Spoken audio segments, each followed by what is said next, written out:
A Gênese segundo o Espiritismo, capítulo 11, Gênese espiritual, 11.7, raça adâmica. 38. De acordo com o ensino dos espíritos, foi uma dessas grandes imigrações, ou se quiserem, uma dessas colônias de espíritos vinda de outra esfera, que deu origem à raça simbolizada na pessoa de Adão, e, por essa razão mesma, chamada raça adâmica. Quando ela aqui chegou, a Terra já estava povoada, desde tempos imemoriais, como a América, quando aí chegaram os europeus. Bom, a raça adâmica chega aqui, ela já encontra a Terra povoada, já encontra algumas civilizações bem estabelecidas. E aqui na Gênesis não vai falar isso, mas existem informações espirituais por parte de alguns médiuns que os capelinos, quando foram expulsos da capela, um grupo deles, que já tinha certas qualidades, foram para outro planeta, não vieram para a Terra. Só que lá, eles fizeram tantas bagunças, provocaram tantos problemas, que eles foram trazidos para a Terra, que é essa última leva que chega, que também de capelinos, e eles se estabelecem naquela região onde é a Mesopotâmia, Israel, o Egito e também o Irã, todos esses países ali. E ali eles começam o seu processo de evolução, vão dar prosseguimento, vão trabalhar para fazer o seu melhor, mas as pirâmides do Egito já existiam, as construções da Babilônia já existiam, certo? E quando a gente vê a Caminhos da Luz e Exilados da Capela, eles, exatamente essa raça adâmica, elas vêm por último. Já tinha outros exilados aqui antes deles. De todo jeito, temos a responsabilidade de nos esclarecer, de nos evangelizar, independente de que raça seja, para que a gente possa alcançar patamares superiores de evolução. Senão, tem que ir para um planeta inferior. Aí não vai ter raça adâmica, não vai ter raça preta, não vai ter raça branca, raça amarela, raça vermelha. Ou você se evangeliza, adequa-se às regras crísticas da Suprema Consciência, ou vai para um planeta inferior. Essa é a regra. Então não tem, eu sou da raça tal, não quer dizer nada. Se você não for evangelizado, se você não for cristificado, que aí crístico fica como ensinamento sagrado, como Suprema Consciência e vale para qualquer religião.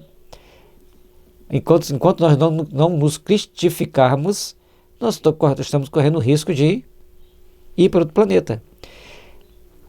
Igual o Campeonato Brasileiro. Enquanto o time não faz 40 pontos, ele não está livre de ir para a segunda divisão. E com 40 pontos ele já fica começando a se ver livre. Mas ele tem que fazer em torno de 45 pontos para não cair para a segunda divisão. O que eu estou falando isso? Tem que ter um patamar, um limite de tolerância da espiritualidade superior. E quando você não atinge aquele limite, você tem que sair. Tem que sair. E não sou eu, não é você. São espiritualidades superiores que vão definir quem fica e quem vai. Nós estamos aqui para passar por estados de purificação, de aperfeiçoamento, mas se a gente não entender que temos que agir de forma crística, nós vamos ter que sair. Mais adiantada do que as que tinham precedido neste planeta, certo? A raça adâmica é, com efeito, a mais inteligente, a que impele ao progresso todas as outras. A Gênese Lula mostra, desde seus primórdios industriosos, apta às artes e às ciências, sem haver passado aqui pela infância espiritual, o que não se dá com as raças primitivas, mas concorda com a opinião de que ela se compunha de espíritos que já tinham progredido bastante. Então essa raça adâmica, o Rochester dá alguns detalhes sobre isso, eu não me lembro agora qual o livro, eu sei que ele mesmo, se não me engano, lá no final do livro Faraó Menefitá, ele faz um resumo, e ele fala, eu mesmo me vi mais tarde como judeu, ou seja, como integrante da raça adâmica que vem por último, e na hora de tirar os hebreus do Egito, cria-se uma polêmica muito grande, que ele poderia ter conduzido com mais sabedoria a retirada deles antes que provocasse todos aqueles transtornos por Egito. O Egito paga o preço até hoje. O erro do Rochester, lá como Menefitá, se perpetuou, porque era para libertar o povo hebreu. Então, para que ele ficou esperando toda a vida? Mas é sempre assim. Quando um grupo está no poder, na condição de mando, na condição de se sentir mais forte, não vai abrir mão daquilo que ele julga seus direitos, até que forças maiores o impelem para abrir mão daquela situação, mas às vezes é tarde demais. Então é importante que todos comecem a fazer suas devidas reflexões, a buscar seu devido entendimento, para começar a tomar posturas e ações que sejam compatíveis com as realizações superiores da alma. Tudo prova que a raça adâmica não é antiga na Terra, e nada se opõe a que seja considerada como habitando este globo desde apenas alguns milhares de anos, o que não estaria em contradição nem com os fatos geológicos, nem com as observações antropológicas. Antes, tenderia a confirmá-las. Então, essa raça adâmica ela vem depois para dar uma impulsionada tecnológica da humanidade. E a raça adâmica vai se concentrar mais para o Ocidente, da Pérsia para a Europa. 39. No estado atual dos conhecimentos, não é admissível a doutrina segundo a qual todo o gênero humano procede de uma individualidade única, de há 6.000 anos somente a esta parte. Todas as ordens física e a ordem moral, as considerações que a contradizem, se resumem em seguinte. Do ponto de vista fisiológico, algumas raças apresentam características, tipos particulares, que não permitem se lhes assinale uma origem comum. Há diferenças que, evidentemente, não são simples efeitos do clima, pois que os brancos, que se reproduzem nos países dos negros, não se tornam negros reciprocamente. Podem ficar com a pele mais queimada, um pouco mais morenos, mas não vão ficar negros. Assim como se os negros foram para um país muito frio, também não vão ficar brancos, vão ficar mais descolados, vão ficar mais claro, mas não vão ficar branco. Ao voltar para um clima quente, a pele retoma a cor. Isso não é demérito para ninguém, gente. Isso é uma característica física, técnica, cientificamente falando.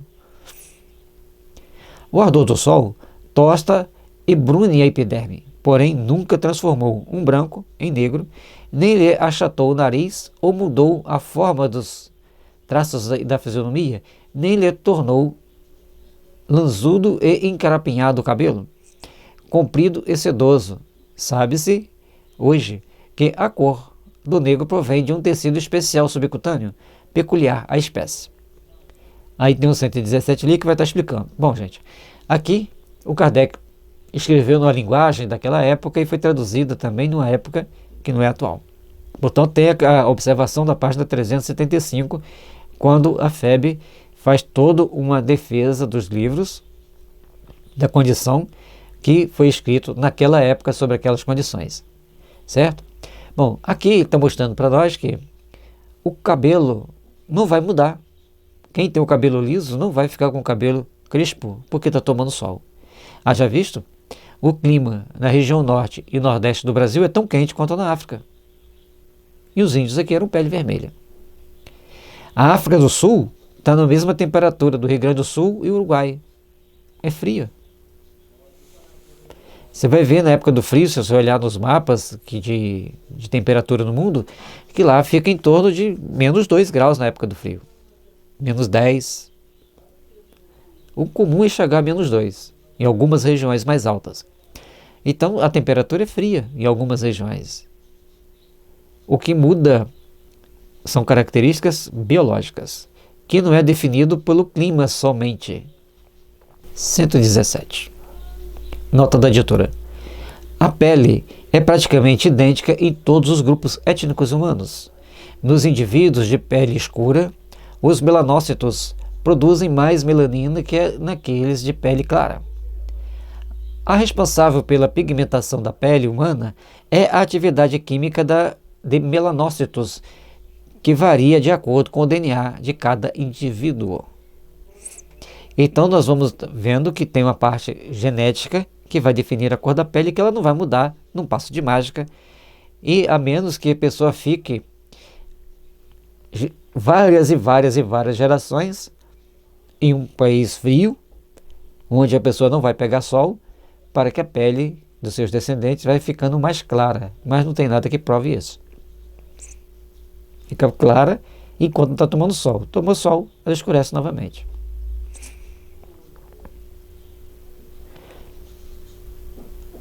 Após descer considerar as raças negras, mongólicas, caucásicas, como tendo origem própria, como tendo nascido simultânea ou sucessivamente em diversas partes do globo.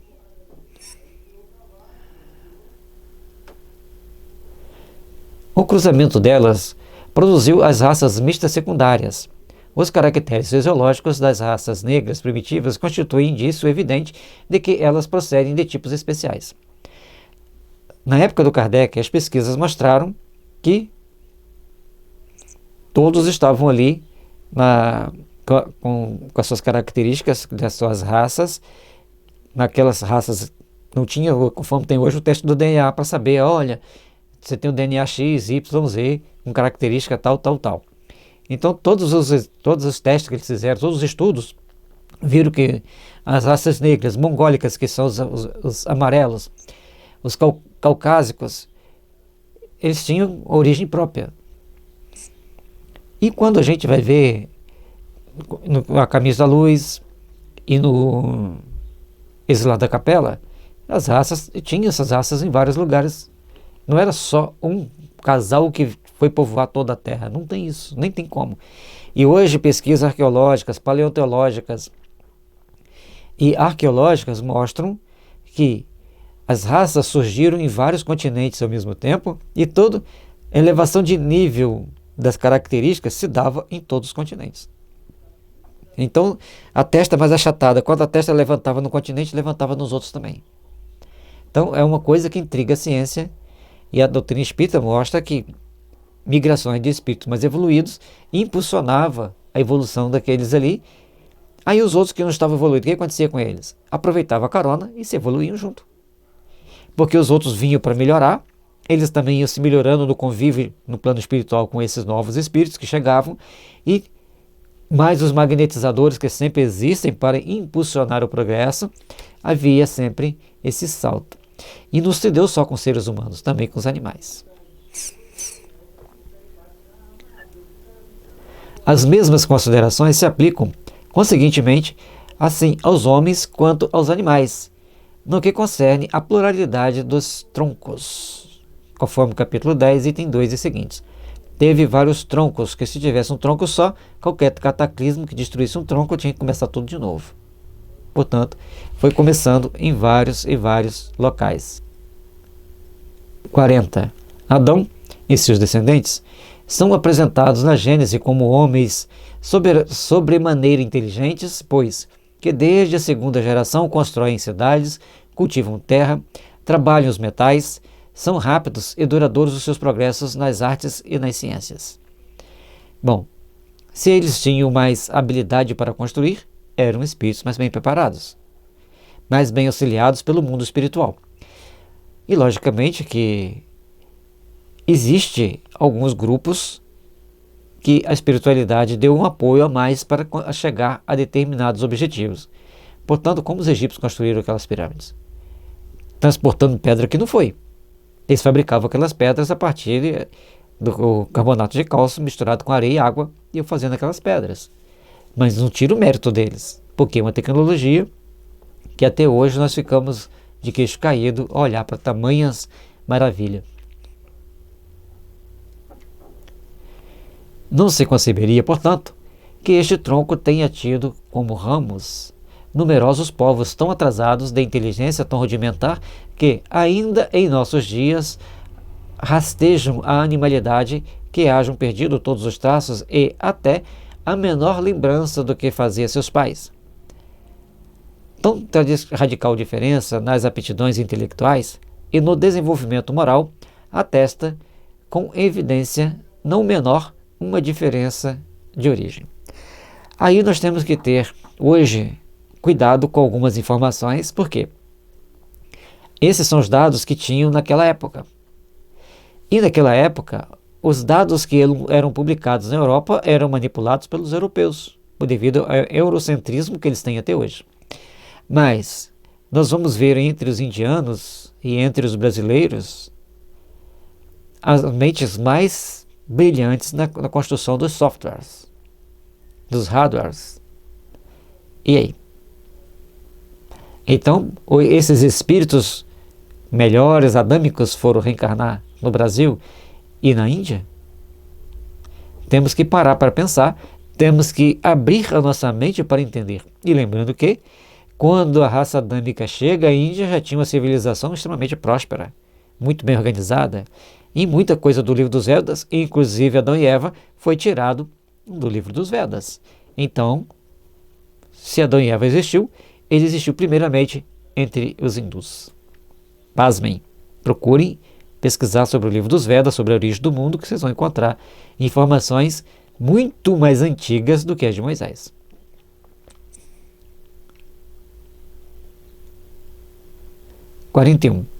Independentemente dos fatos geológicos da população do globo, se tira a prova da existência do homem na Terra antes da época fixada pela Gênese. Então, todas as pesquisas mostram que na época que a Gênese fixa para o surgimento do homem, não é real, porque antes dessa data, já existia o ser humano na Terra em várias regiões do planeta.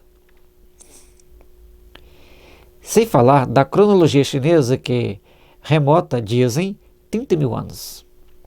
Documentos mais autênticos provam que o Egito, a Índia e outros países já eram povoados e floresciam pelo menos 3 mil anos antes da era cristã. 1000 anos, portanto, depois da criação do primeiro homem, segundo a cronologia bíblica. Então, se foi apenas 1000 anos depois da criação do primeiro homem, como que a Índia, a China e o Egito já estavam totalmente povoados? E lembrando que nessa época nem existia Israel. Israel vai existir depois.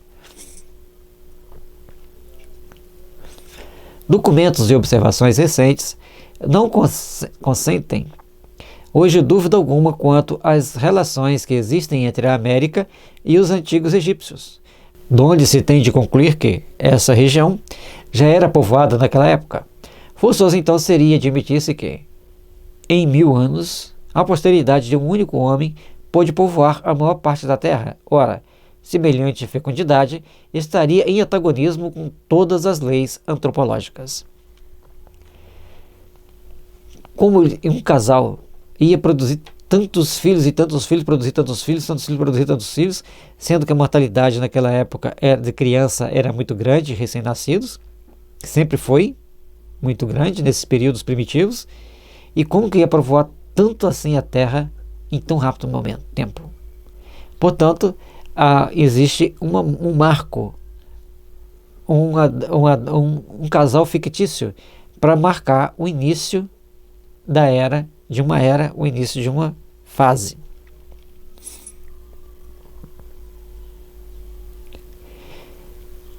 Bom, aqui temos o número 119 falando das leis antropológicas e temos aqui atrás o número 118 relatando os 30 mil anos lá da China.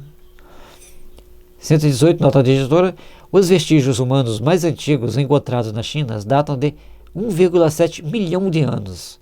A dinastia Xia é considerada a primeira e data de 2000 anos antes de Cristo. É uma civilização ultra antiga em relação a nós. E temos poucos dados. A escrita deles daquela forma dificulta a leitura ocidental e eles têm pouca preocupação de se esclarecer para os ocidentais. Então, vai criando todas essas discussões, todas essas dificuldades. 119, nota da editora: na Exposição Universal de 1867, apresentaram-se antiguidades do México que nenhuma dúvida deixam sobre as relações que os povos desse país tiveram com os antigos egípcios. O senhor León Mechedin, numa nota fixada no templo mexicano da exposição, assim se exprimia: portanto, os egípcios já vinham nas Américas. Seriam os primeiros portugueses a fixarem a ideia de atravessar o Atlântico, reencarnação daqueles egípcios que já tinham atravessado o Atlântico antes? Os fenícios que já tinham atravessado o Atlântico antes? Que os portugueses são a reencarnação dos navegadores fenícios, está lá no livro Brasil, Coração do Mundo, Pátria do Evangelho. Não é conveniente se publiquem prematuramente as descobertas feitas do ponto de vista da história do homem pela recente expedição científica do México. Entretanto, nada se opõe que o público saiba, desde já, que a exploração assinalou a existência de grande número de cidades desaparecidas com o tempo, mas que a picareta e o incêndio podem retirar de suas mortalhas. As escavações puseram a descoberto, por toda parte, 3 camadas de civilização que dão ao mundo americano uma antiguidade fabulosa. 3 camadas de civilizações. À medida que vão escavando, vão fazendo descobertas, e até hoje ainda fazem descobertas de cidades e de construções em toda a região da América Central. É assim que todos os dias a ciência opõe o desmentido dos fatos à doutrina que limita a 6.000 anos a aparição do homem na Terra e pretende fazê-lo derivar de um tronco único. Portanto, a ciência vai mostrando que o homem não veio de um só tronco. As Américas já eram povoadas. As construções no Peru são antiquíssimas. Algumas já foram até destruídas. De todas as formas, tudo que se conta da história humana é apenas a versão europeia. Daquilo que os pesquisadores conseguiram, que eles foram possíveis detectar e divulgar. Mas, nos bastidores da história, tem muita história que ainda não foi contada para nós. 42. Ainda mais evidente se torna a impossibilidade, desde que admita com a Gênese que o dilúvio destruiu todo o gênero humano, com exceção de Noé e de sua família, que não era numerosa, do ano de 1656 do mundo, ou seja, 2.348 anos antes da era cristã. Em realidade, pois, daquele patriarca que dataria o povoamento da terra. Também uma data simbólica. Não tem como acreditar numa data fixa como essa. E lembrando também que a história de Noé encontra-se nos livros dos Vedas, que são bem mais antigos do que os nossos livros ocidentais, do que a Bíblia. Ora, quando os hebreus se estabeleceram no Egito, 612 anos após o dilúvio, já o Egito era um poderoso império, que teria sido povoado, sem falar de outros países, em menos de 6 séculos, só pelos descendentes de Noé, o que não é admissível. Então são várias situações, são várias condições que a ciência vai fazendo as pesquisas, que a ciência vai elaborando as teorias, fazendo os cálculos e mostra que não é possível. Portanto, os dados que existem na Bíblia são dados que é para a gente refletir sobre eles, não para acreditar piamente, principalmente nos dados científicos. A parte divina, sim, aquela dali é a base do nosso conhecimento religioso, é a base do nosso aprendizado religioso e da nossa vivência espiritual. Mas as partes da ciência, coisa da cabeça de Moisés e seus auxiliares, que foi dando prosseguimento, e muitas das vezes, ao reescrever a Bíblia, muitas alterações sofreu, muitos pequenos defeitos de cópia alteraram também a nossa interpretação. Que para os antigos, quando eles falavam assim, 1000 anos, é igual a pessoa fala assim, eu já fui 1000 vezes lá na farmácia, estava fechada. Você não foi 1000 vezes, você foi umas 2 ou 3.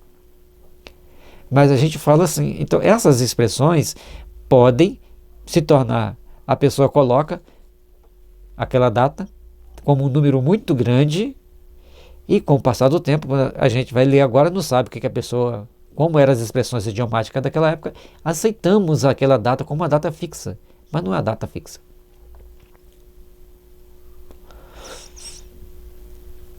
Notemos de passagem que os egípcios acolheram os hebreus como estrangeiros. Seria de espantar que houvessem perdido a lembrança de uma tão próxima comunidade de origem, quando conservaram religiosamente os monumentos de sua história. Se eles eram estrangeiros, eles não eram parentes. E se eles fossem descendentes de Noé, eles seriam parentes, seriam da mesma família. Uma coisa lógica. E até fisiologicamente eles eram diferentes. Rigorosa lógica com os fatos a corroborá-la. Da maneira mais peremptória mostra, pois, que o homem está na Terra desde tempos indeterminados, muito anterior à época que a Gênesis assinala. O mesmo ocorre com a diversidade dos troncos primitivos, porquanto demonstrar a impossibilidade de uma proposição é demonstrar a proposição contrária. Se a geologia descobre traços autênticos da presença do homem antes do grande período diluviano, ainda mais completa é a demonstração. Portanto, nós vamos ter aqui várias condições, várias situações que vão sendo mostradas, esclarecidas, para que a gente possa entender que a raça adâmica está na Terra há um tempo muito longo. Ela foi uma raça que veio para ajudar no progresso, que veio para impulsionar o progresso. Hoje, a maioria das novas invenções são feitas pelos judeus. Coincidência ou não? Agora, os espíritos judeus, ou adâmicos, estariam reencarnados onde hoje na Terra? Se hoje a vanguarda tecnológica está se direcionando para a Rússia e China, para onde estão os espíritos mais inteligentes? E tem outra. A espiritualidade já nos disse que os russos são de um sistema solar diferente daqueles de Capela. E eles são bem mais desenvolvidos, bem mais evoluídos lá nesse planeta do que os outros. Portanto, eles são diferentes. E aí a gente vai vendo. E muitos filhos do Cristo, segundo Emmanuel, estão na China. Daqueles que foram criados aqui por Jesus, aqui na própria Terra. E ele fala que, devido à rebeldia dos imigrantes, os filhos do Cristo assumirão o comando da Terra bem antes e chegarão a pontos evolutivos muito antes dos demais. Ah, mas isso não está nas obras básicas? Claro. As obras básicas, são fundamentais para nós entendermos o Espiritismo e entendermos a vida espiritual. O que o Emmanuel e André Luiz nos trouxe é uma pós-graduação, um doutorado e um mestrado à medida que você vai estudando. Aliás, pós-graduação, mestrado e doutorado, né? Um PhD à medida que você vai estudando. É tudo linkado. Portanto, as obras de André Luiz têm dados científicos que agora a ciência vem descobrir. E do Emmanuel é a mesma coisa.